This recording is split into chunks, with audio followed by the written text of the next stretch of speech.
Thanks very much, everyone. Can you... Oh, I'll try not to speak too loudly. I don't need to project it to the back.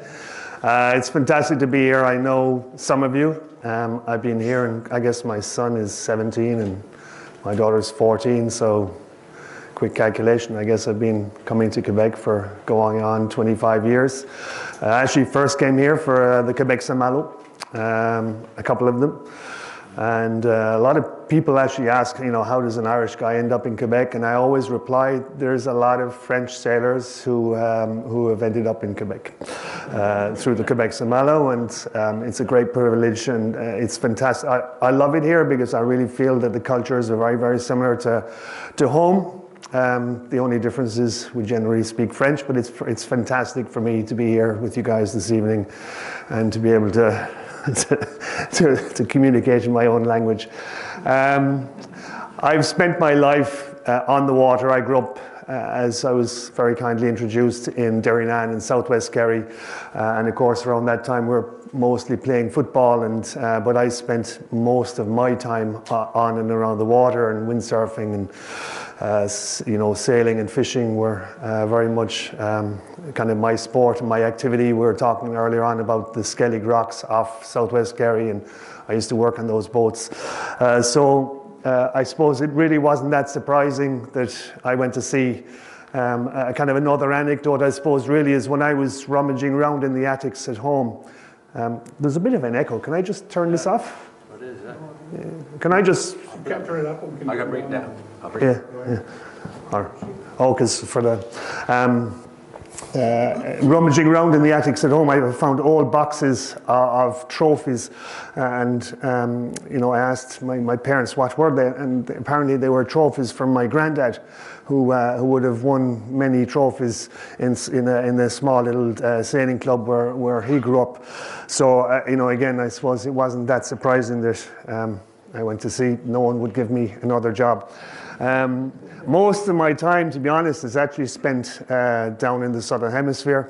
When I say I've competed in more than 12 round the world races, I think kind of all added up, I'm over 500,000 miles, which apparently is enough to get to the moon and back, but obviously not by boat. Maybe we just kind of go back a little bit, and I was preparing for this over the weekend, and I was sort of thinking, okay, how do we think about the Antarctica? And actually, maybe I've pulled the punch there a little bit. But when we look at this map or this chart from the 1600s, any observations? It's not there. Sorry? No Antarctica. There's no Antarctica. Yeah. There's no Antarctica, but what's really surprising is, interesting is, like, everywhere else is so well charted, right? So, back in those days, there were some cultures that, the Greeks said, well, listen, with all of the mass up here, the land mass up here, there must be something down here to balance it out. Some kind of pseudoscience, or I don't know, maybe real science. So I was kind of looking through this over the weekend and said, what other charts? And so this one's from the 1700s. Avec le privilège du roi, le map du monde. So 1700s, the best charts from France, and we didn't have Antarctica. This one, 1789, the world from the best authorities, engraved for the New England Encyclopedia, published in New York. Even the Americans didn't have Antarctica in those days, although they did have the Falklands. But you can kind of see, way back, we had really good charts of the world, but still didn't know that Antarctica was there. Even when you take a polar focused view, we're still missing it. And it really wasn't until we get to the 1850s, and you can start to see that there's some land track there, and you can't see it here, but when I zoomed in there, it just says the ice limit was defined in the 1843 and 1840. So, where did this information come from? And of course, we recognize the world looking like this. Has anyone any observations when you look at our map of the world? When you look at that, anyone? America? Sorry? The Gulf of America? The Gulf of America. Yeah, exactly. Although we're renaming this bit of the ocean as well, I heard recently. But yeah. Well, actually, from a sailing perspective, most of the landmass is in the northern hemisphere, and that has a huge impact on the way weather travels through the Southern Ocean. There's really nothing stopping these storms coming through here until you get to the Drake Passage. And so it's really, it really is this really kind of constrictive part of the world when you're thinking about sailing around the world. And of course, we probably all recognize that, the early colonizers, they were heading this way around the world, and anyone trying to go this way was just nipping through here. And it wasn't until much, much later that they actually discovered the Drake Passage. For me, racing around the world typically kind of looks, well, a lot of transatlantic races. We talked about the Quebec Saint-Malo, like the Route du Rhum to Guadeloupe, or the double-handed races down to Brazil. But around the world race, kind of looks like this. Sometimes you might stop in Perth or Australia or New Zealand along the way, back up through here. Sometimes a stop over here, but straight back up into Europe. As I said, I've kind of raced around the world around 12 times, and I've never seen Antarctica. And again, it's this place that we don't really get to. And sort of when we say kind of a race around the world, in reality, we're racing around Antarctica. We'll never get to see it. It's just too dangerous to get down there. So you have the roaring 40s, the furious 50s, the screaming 60s, and, you're still not down there. We have seen icebergs quite a bit. Sort of around the world, exploration, discovery was really around staying up around here and getting back up into the Pacific, or the other way around, as quickly as possible. The Drake Passage was discovered by, named after Drake. It was actually discovered in the 1500s by a Spanish explorer, but it wasn't until much, much later that the explorers and the sealers and the whalers started going south. And around the late 1700s and early 1800s, they did start to operate down south. And so this is really maybe just coming back to my world. When we're saying racing around the world, it sounds grand, it's yachts and, gin and tonics on the back of the boat and everything goes well. But generally speaking, first of all, the boats, of course, aren't like that. They look very much more like this. And generally speaking, nothing goes to plan. Our plan wasn't to stop here in Ushuaia and to have to climb to the top of the mast to re-laminate it. And so this is a kind of a fairly general, a fairly typical operation when we're thinking about round the world racing. When things are going well, it looks like this, and when things go really badly, it looks like this. And I think this was, when was that one? Yeah, that would have been 2017. And we ended up in the Falklands, and with a broken rig. And the lad said, I was actually in New Zealand at the time, even actually on, not even the South Island of New Zealand, in Stewart Island, which is south of the South Island of New Zealand. As the boats was heading round, I wasn't on that leg. And they called me and said, listen, there's a problem with the boat. And I said to my wife, I said, I think I'm going to be the first person ever to go directly from Stewart Island to the Falklands. And sure enough, the next thing when they called was, Damian, can you get yourself to the Falklands? So my role was really to help the team put the rig back in the boat. This was basically an aluminium pole that was out the back of a shed in the Falklands. There's no yachting or sailing or racing in the Falklands. It's all about offshore industries, fishing primarily, and offshore mining and things like that. And to deliver the boat back up to Brazil, which doesn't sound that far away, but it's actually about 4,000 or 5,000 miles.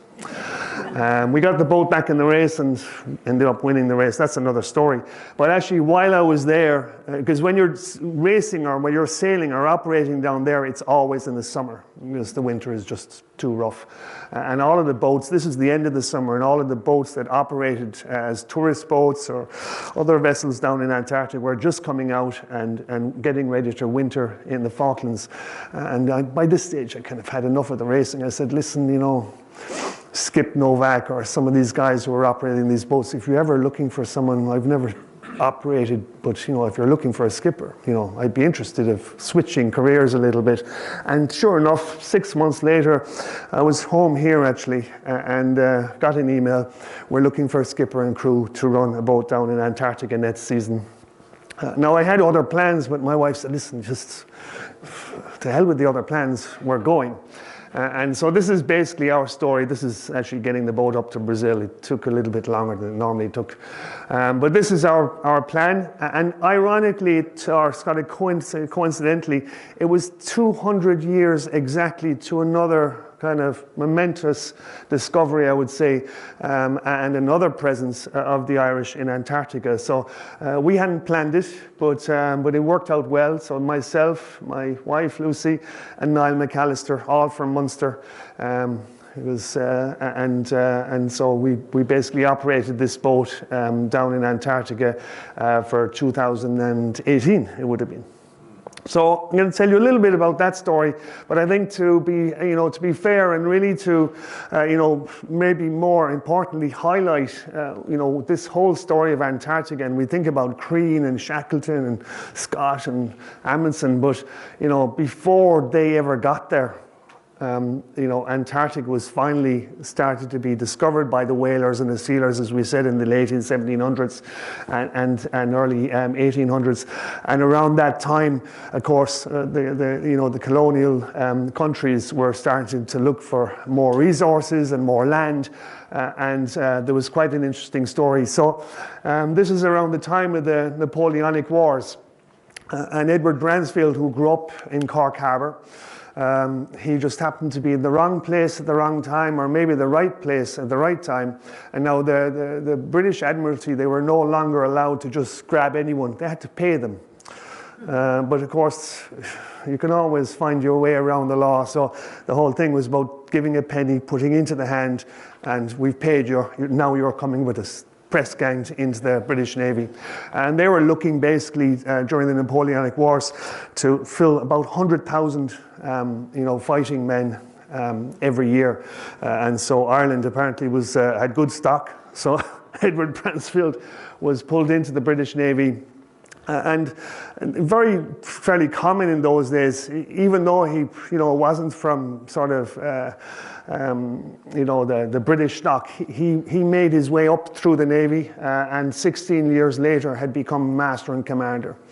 During that time, he was commissioned back down in Valparaiso in Chile, and it was around that time they would have known, of course, that this sort of mythical southern continent did exist. They saw the product coming out of it, but it was all really mercenaries going down there for seals and whales and oil. And so the British Navy basically commissioned Edward Bransfield to take his ship down there, see what was there, chart it, and don't stop on your way back to Greenwich. Leave the flag there, get back to Greenwich, and we've got some new lands. That's the way it operated in those days. And so really, this was in the 1820s. So literally 200 years to the more or less the day or the week before we got there. And kind of amazing when you think 200 years is kind of nothing. And here we are today with internet and charts and everything. But this is his route basically. Down, and when we're down here in the South Shetlands, there's a lot, there's Bransfield Island, Bransfield Strait, a very strong presence. But ironically, he was kind of lost in history, and that's part of the story that we'll go through as well. And so we had his logbook, and it coincided quite well with the celebration of Edward Bransfield kind of being pulled out of having been lost in history, and some memories, a commemoration of him at his hometown in Cork in Ireland. But our part was really to go down there and see what he'd done. So I have a short video. I'm just going to try and switch screens and put the mic on for this and see if it'll work. What I can do is drop a link into the show notes, and you can watch that in your own time. Basically, that was the vessel that we were asked to come and run. So basically, a company called Quixote Expeditions out of Argentina, and they run trips to Antarctica every season. The fantastic opportunity was they had two boats running. One was an old Russian, Dutch motor vessel, tug, and they took clients as well.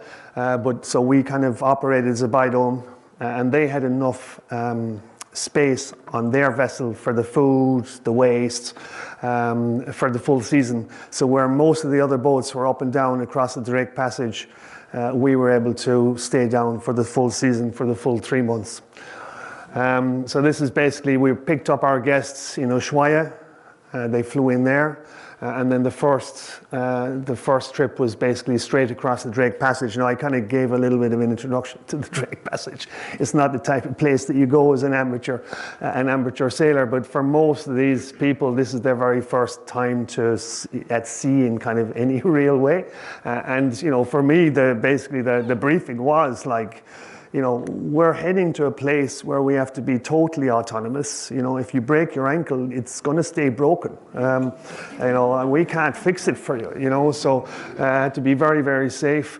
And, you know, like, I'm going to do my best and the crew will do our best to look after you, but we're not guaranteeing that you're going to come back. And, you know, they thought I kind of exaggerated, and of course I was a little bit, but there is this notion that, you know, we're not in the modern world where help is at hand at any moment, and ultimately we do have to be fully kind of autonomous and responsible for our own. So, you know, we're used to that, but for the 6 or 7 guests we had, this was a new thing. And you know, there are quite a few boats operating down in Antarctica, some of the kind of smaller cruise ships, but there's about 15 sailing vessels of this size. So really kind of two very different clientele, which I could say. But the advantage of running a small boat and down there like this is you get into some of these amazing anchorages that the big boats can't. And it's a very, very different experience. So 4 days across the Drake Passage, you get your weather window, you run for it. And basically between 2 storms as they come through. And this is the summer, but you know, it's never calm for very long. And then this is landfall. And we kind of think of Antarctica, I guess, especially from a Canadian northern hemisphere perspective, we're thinking, oh, it's like the Arctic, it's icy and flat. It's not. It's the highest continent on Earth. And, you know, this is one of the offshore islands. It's almost 10,000 feet high. This is Anvers Island, and this is basically our landfall. And, you know, when you're cruising or operating or anything at sea, you normally have good charts. Most of the sea here is not charted. If it is, it hasn't been verified. And a lot of the time, you know, you really are moving through water with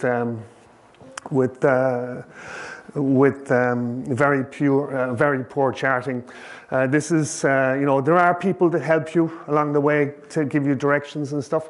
But you know, for us, it was this amazing place that we just arrived in. I mean, you see it in National Geographic and documentaries, but you know, this kind of the scale of the place just hits you. This would have been one of the very few navigation marks that we found there. But the rest of it was really, this is it. And this is our first landfall.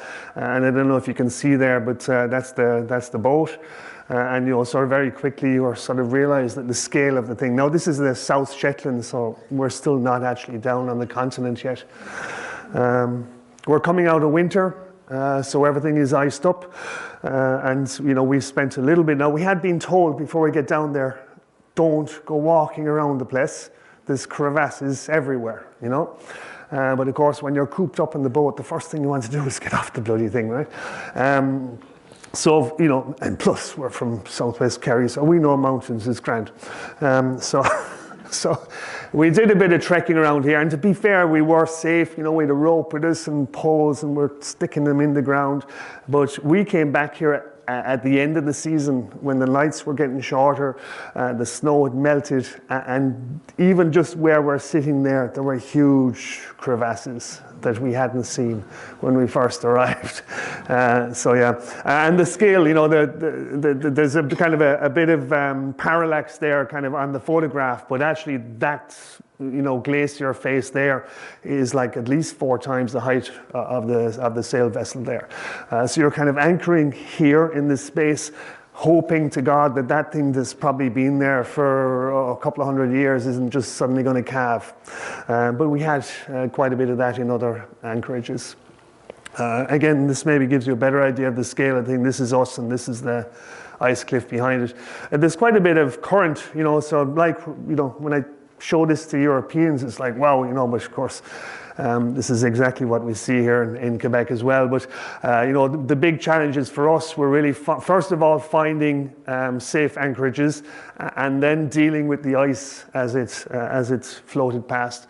So it was always a kind of decision whether to put shorelines or to anchor and just let the boat spin. So this is the Melchior's, and we spent about 2 days there, just kind of getting used to, you know, people would have been a bit seasick, and we're getting, you know, we're happy to have spend a few days just to recover. Yeah, there are fur seals in the background. And then we headed off for the next week towards the continent, and this is basically Antarctic continent that we can see on the right here.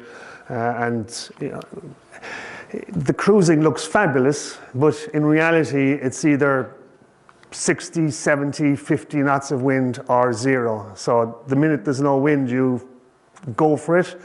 And the minute you get this even bit of a notion of wind coming, you get to the nearest anchorage.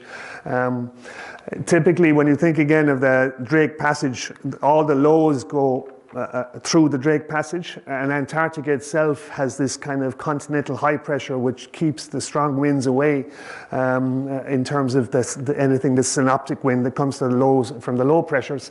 But because it's high, it has really strong katabatic winds, and those you can't really forecast that well.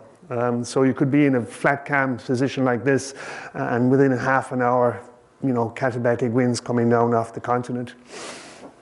A lot of the anchorages look like this again, and I think when we came in, there wasn't much there, and then just as things move around, the ice comes up against the boat, and this is the kind of charts that we would have been operating with.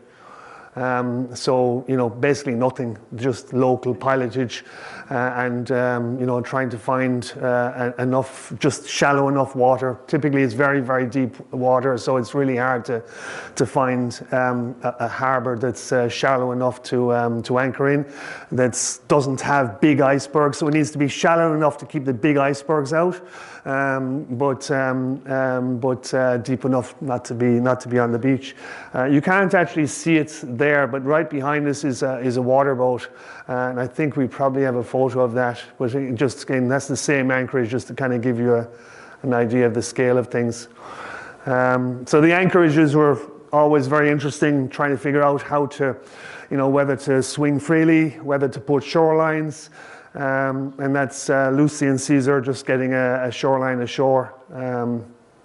I remember actually that one was quite an interesting one, because there'd been a penguin who'd fallen into the crack in the rocks, and you know, he couldn't get out, and so that he was still alive. So the lads got an oar and they stuck it in there, and they came out with the penguin on the oar and put him back in the rocks, and off he went again. But yeah, I mean,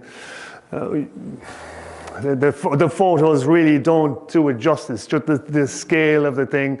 And again, sort of, it was very tricky getting up on land without, especially with the clients, without the right gear and training. But whenever, especially towards the end of the season, when the snow had started to melt, you know, it was possible quite often to get pretty high up, going along the ridges where there was rock and you were clearly on solid ground. if there's any questions as we go, or any comments, or Some of the photographs you have, like the aerial, did you just take them with a drone? yeah, Caesar. Yeah, we went through a couple of drones actually, which yeah, Caesar. What have you done? But he took some amazing photographs. Yeah. No, really. Yeah, and that was actually, I would say, 75% of the clients that we had were amateur photographers who came with their own professional photographer guide. So through the various agencies, they were basically our client base. So we were basically running 3-week trips. We'd pick them up. So the first trip, we took our group of 7 people from South America to Antarctica, ran them around for 3 weeks, and these are photos from the first trip. Then dropped them back up on King George Island, which is the most northern island in the South Shetlands, and has a small airstrip. And then we do a same day, basically within 3 hours, a changeover where 6 new people would arrive and 6 would leave, and hope to God the weather would allow them all to leave, or to switch over properly, because there wasn't enough room on the boat for 12 plus ourselves. So we operated 3 or 4 crew and 6 or 7 guests, depending, on a 65-foot boat, which gets small pretty quickly. And then the wildlife was amazing, and it was quite interesting when we first arrived. Everything was white, and you'd see the penguins kind of deciding where they wanted to nest. And some of them would nest right down by the water, but that was where the ice held the longest. And some of them would walk like a mile up the hill along these penguin paths. I think we might see a few of them, and where the first rocks were starting to be exposed. And I suppose the theory was the ones who made the effort to get up, they were able to get their eggs down earlier, and then therefore their chicks would be growing quicker, and would have the advantage at the other end of the season. But then you'd see the effort that the parents had to make to get up and down, sometimes a mile or more of ice slope and glacier to get to their chicks. So we really saw them. Most of the other boats were in and out. Managed to do 3 trips over the season. I think we did 7. We had seven periods of 3 weeks with the guests there, and we really saw the whole thing from the start to the end of the season. These are chin straps. Chin strap, but yeah, different types, and this is quite rare actually. It's normally there's 1 egg or 2 eggs, very rarely 3. So it is possible this mother or father had managed to raise 3, but it's also possible that, because they're very aggressive between them, it's possible that they picked up another chick along the way, which would be very unusual as well, because normally they just peck it to death. This is Port Lockroy, which is actually there are few and far between some scientific bases. This is less of a scientific base and more of a heritage base. It's actually Port Lockroy, which is the British base, actually has a post office. And so you can drop your stuff there, and apparently it gets picked up every month or whatever. And when we arrived early, we couldn't get into the inner anchorages. So we said, Jesus, what are we going to do? So we basically just drove into the ice and then just got off the boat and walked the anchor off, and hoped to God that the whole thing wasn't going to get sort of released from the land in the middle of the night and drift away. Sorry, that's not a great photo for here, but again, just very long days and nights, high latitude, and just a fantastic imagery, really. The scale doesn't do it justice. I mean, the boat would have been about that high. This is called the iceberg graveyard, but here you really would have to maneuver in and around them, but it was Collapse, is it? a collapse or turn over, because they're top heavy. They become top heavy. They melt underneath, and we saw some of them, especially towards the end of the season. I mean, very, very dangerous. Sorry. What kind of amplitude of tide would you have up there down there? You know what? That's hard to. I don't think very much. No? Yeah. I could be wrong, but I don't think very much. Yeah. Actually, there were a few anchorages where we actually saw beach. Current, there'll be current, all right, yeah, but Why is that? Because where it is on the earth? I guess so, yeah. We'll have to come back to you. Over a point. This was an interesting harbour, and actually it's just around the corner over about here now. There's a small little bay with it's basically open to these 3 huge glaciers that come in. I mean, if anyone's been to the Alps, it looks like, or Alaska, it looks like, the Mer de Glace, or these places where these huge glaciers are coming down. The scale doesn't do it justice at all here, but there was a small safe anchorage here where there was a sandbar. And you could just, because there was a lot of current, so you could just get in through this shallow bit of water. But then it was protected, so the big ice couldn't get in over the sandbar. But you're basically looking at this glacier, and it's calving the whole time. And there was one time, all right, where we got a wave, a big wave in over the night, over the bar.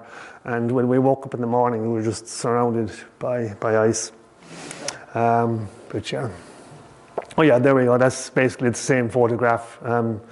It's the bay's over here, but yeah. So the sandbars here, and it's just a small passage to get in here. And typically, that's not the kind of place a cruise ship can get into. So that's the advantage of being in a small boat. When you go time after time and you go back, would you try to go back to where you knew Yeah. the sandbar? Would the Yeah. sandbar be still there? Yeah, it would be. Yeah, and basically we'd use you'd use a plotter. You'd use our plotter, and you'd record the track that you took last time to make sure that you had the safe route. Because again, most of this wouldn't be charted properly. But yeah. And then in some areas, some of this deep, very, very old glacier ice was apparent. And this is the dangerous stuff because it's so dense, it's very, very low in the water. So this is not sea ice now, this is proper glacier ice. Yeah, they're very curious. They come right up to you. You're looking at you. Yeah. It's Gentoo penguins, a lot of those. So every trip we'd a scientist on board, kind of an onboard scientist. This one came from Germany, and she was studying penguins. And so her whole study was, if we have 2 different kinds of penguins in the same colony, do they change their accent? I thought that was a very intelligent kind of a question to ask, and apparently the answer was yes. So you'd have these huge colonies, and we'll see maybe a few coming up now. By the way, this is not a Photoshop. This is actually there are 5 of them there. Yeah. But they're amazing animals, and you kind of see I don't know if you can see there, but it's serrated beaks. Which is it looks nice at the start of the season, but it just smells of penguin shit and mud later on in the year. But prehistoric stuff. And you probably don't really see that well in this picture, but the hydrophobic kind of finish to their thing, and their ability to swim was unbelievable. Yeah. And so you'd see them as the season gets on, they start to grow their own feathers, get proper adult feathers, and start and get ready to go into the water. Now this is out on Deception Island. It's the biggest flooded volcanic crater in the world, and basically cruise ships sail into this island. It's volcanic. Actually, when we were there, the ships had to leave because there was some activity.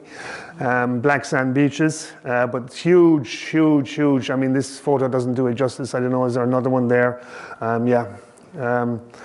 This is just one small percentage of the overall colony, which is just, tens of miles. And so, most of these colonies would have been kind of monospecies, but this German scientist was asking, well, if you have a kind of an outlier who moves in there, does he change his accent? Apparently he does. That's all of this grey stuff now is bird. Yeah. And the noise in that amphitheater was just, And it was very hard to get to that one. Actually, everyone wanted to go there, especially the professional guides. They had their own itinerary. So that was always a very difficult conversation, right? Because the guides come down there and they've sold the trip to their clients and said, we're going to do this and we're going to do this and this. And then I said, right, Damian, we're going to, and I'm like, well, sorry now, the weather's this. And so there was always a conversation as to actually what was possible and what wasn't. But the landing here on this island was very tricky because you'd be bringing people in basically with a rib and off the boat quickly and up on the beach, and then hopefully the weather's not going to change while they're on the beach. Did that happen? Oh yeah. I remember one German photographer. He was actually the guide. Sorry, German. Did I say German? Russian. The guide. He was there with a whole group of Russians, and they were all lovely. But the guide himself was a bit of and he was, all about himself anyway. So the first day out, we were going to the beach, and I said, it's a bit rough, we'll give it a go anyway. And, don't tell me, I know, I've been there before. So we're up on the beach, and just as we're landing, I said, don't get off now until we're ready. No, I had to get off into the water, cameras and everything. So I took him back out to the boat, and his guests had a fine time ashore, but that kind of set the tone for the rest of the week. And then towards the end of the season, you would see the various predators coming in. Now the skuas would be there the whole time, and you'd sometimes see them flying around with a full-grown penguin chick in their mouth. Like, it's brutal. Life's tough in the real world, right? And then towards the end of the season, especially when the penguin chicks were heading to the water, the leopard seals would come out, and again, the scale of the photograph doesn't do it justice. That is like a living dinosaur. They eat seals for a living, and so a penguin is just a snack. I think that actually is another seal that he has in his mouth. They're from me to you there. But very intelligent, and they use their mouth for feeling things.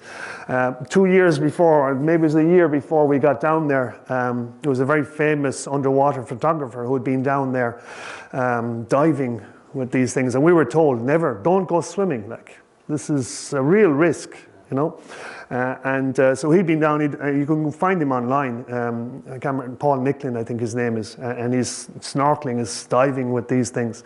But then the year before we got there, there was another group doing the same thing. This is a very sad story because one of the female divers basically got it wrong, the interaction with the animal, and basically came and took her down. Up, down, and they recovered the body about 3 hours later.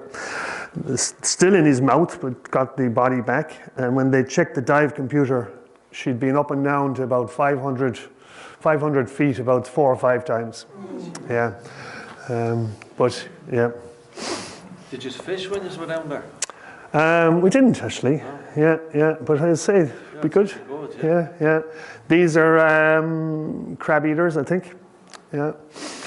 And then we're talking about, the 1700s. This is a tripod. This is cast iron, and this is what they were using to melt up the penguins and whale and seals for oil. Yeah, and so this would have been very early on because it's a bit kind of archaic, I guess, in our terms. But at a later stage, it becomes much more industrialized. I was saying, remember I was saying we were anchored on that bit of island and there's a water boat behind. And so in those days, they were using, sailing ships. I don't know how the hell they managed that.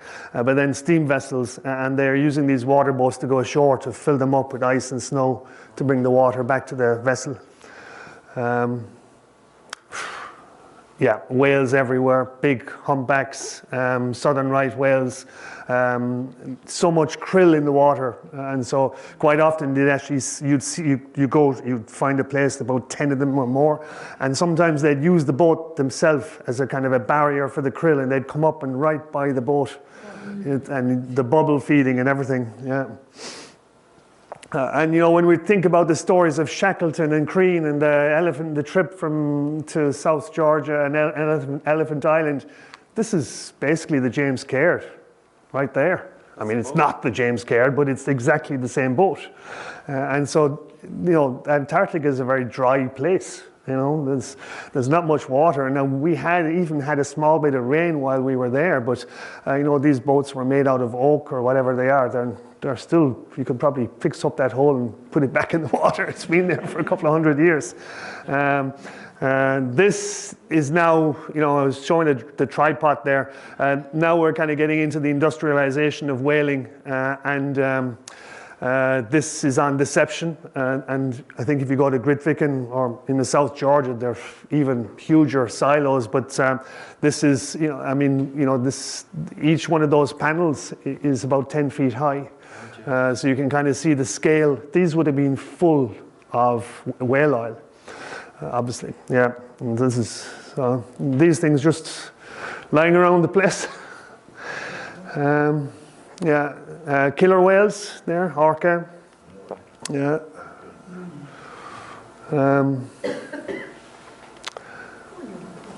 And so this is this is the governor. So this is one of the best anchorages that we had. There was a shallow sandbank outside. The big ice couldn't get in. While this looks like a glacier here, it is, but it's very, you know, it's safely sloped. There was no dangers of calving. And this ship had been sunk here on purpose earlier on, so, you know, sort of many, you know, 100 years ago, whatever. And so we'd basically come and anchor up alongside. Fantastic place to be anchored. And so the story behind this vessel is, this is towards the end. I think it was the biggest industrial, you know, whale ship. And they basically recover all of the oil from all of the other vessels that were down there. And at the end of the season, then take it back to Europe or the US or wherever. And this vessel had, at the end of the season, done that. The boat was full of oil, and they're heading home. But of course, you know, thank God we're out of here party, and a bit of a dancing and crack, and the fire's on, and you know, and some fella knocked over a lamp on a boat full of oil. It caught fire. Jesus Christ, where are we gonna, you know? And they just basically, they knew the course this anchorage, and they just ran it up ashore and stepped off. And yeah, you imagine the season's terrible hard work and investment of everyone all gone. And luckily, some of the other vessels hadn't gone, and they all managed to get back to. It was a Swedish vessel, so yeah. This is further south, and one of the advantages of being a small vessel is that we were able to get to places that the big ships couldn't get to. And in this one, we actually got as far south as the Ukrainian base Verdansk, which has previously been a British base. And at this time of year now, the ice would change from white to green and red, and this is a kind of a special algae that grows in the ice. Yeah, and kind of you'd see the glacier starting to retreat a little bit. Fossils, we actually found fossils of, this is not a fossil obviously, but found fossils of plants and animals, not that I'm an archaeologist or anything, but you could clearly see it in the shale. Elephant seal tusk. And you'd want to be very careful, you know, when you're walking around. They're not going to be moving anywhere too fast, but these fellas, much more so. And the fur seals, yeah. And so back in the day, in one season, they'd have gone through 250,000 fur seals back in the 1700s, 1800s.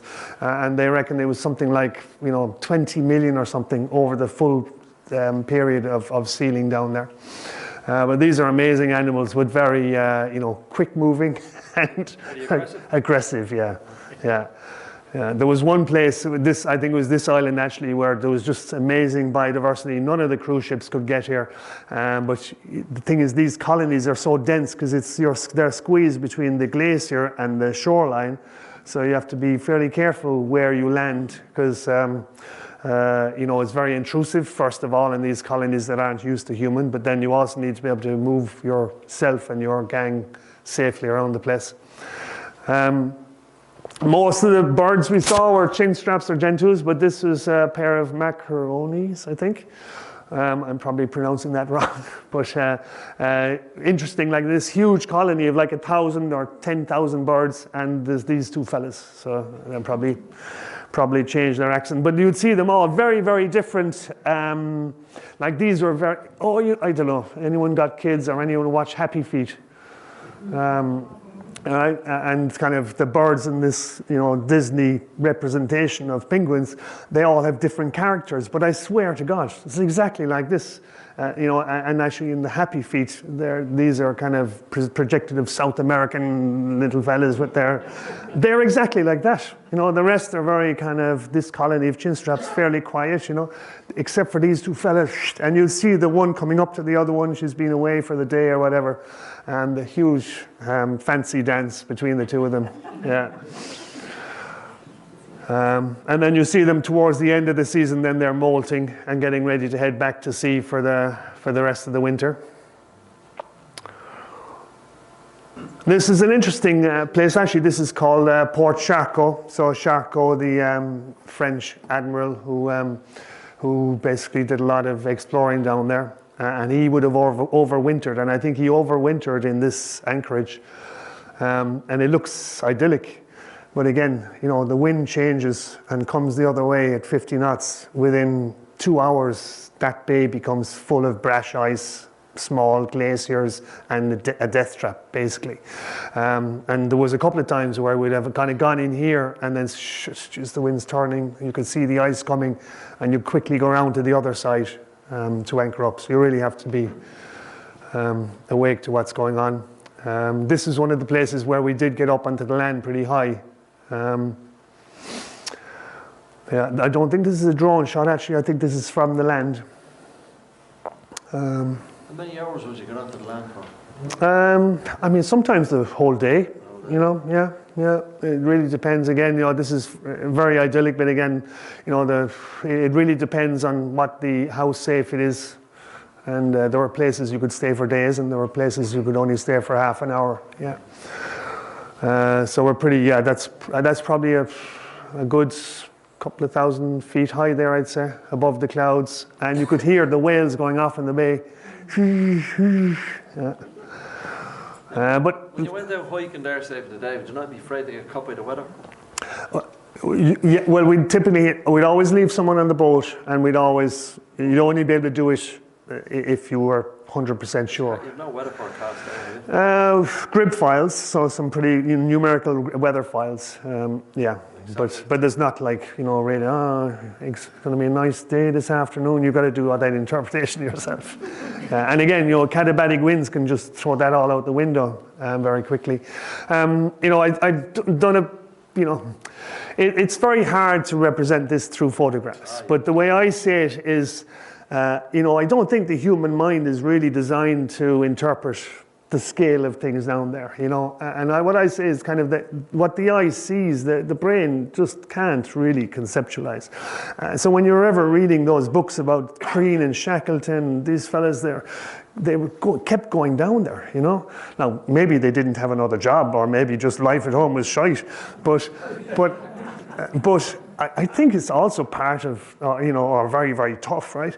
But I think part of it is just this place, it draws you to it, and so your mind doesn't understand so you just keep wanting to go back. And this is the end of the season now, the days are getting very short.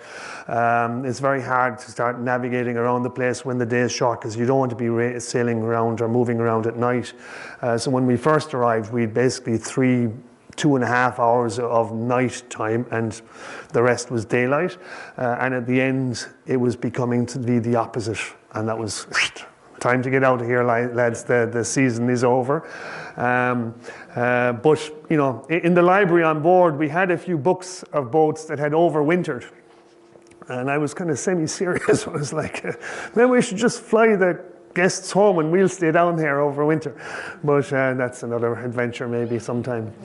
There is a bit of a video here, but I think that it's best for anyone who's interested, and just in the interest of time, to just look it up. Basically, it's Remembering Edward Bransfield, .ie.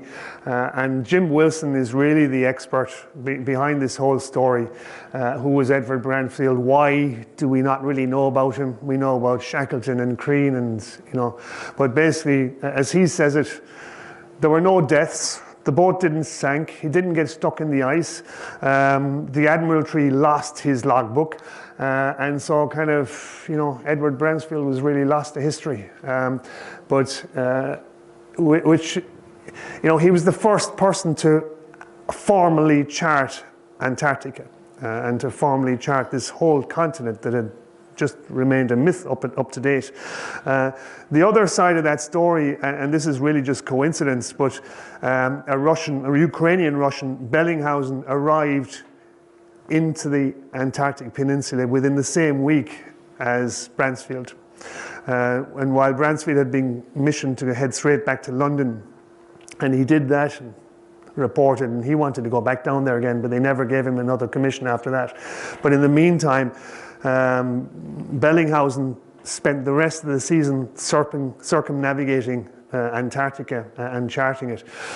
So again, this is kind of where all the different claims to Antarctica come from: the UK, France, Russia, and amazing place.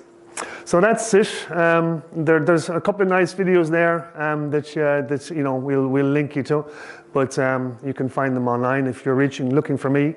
That's me, and I have loads of other scales, but that's probably enough for tonight anyway. But I don't know if there's any questions or suggestions. Very clear. Very clear. It's all good. Sorry about the videos there. I'll get them ready better next time. Thank you.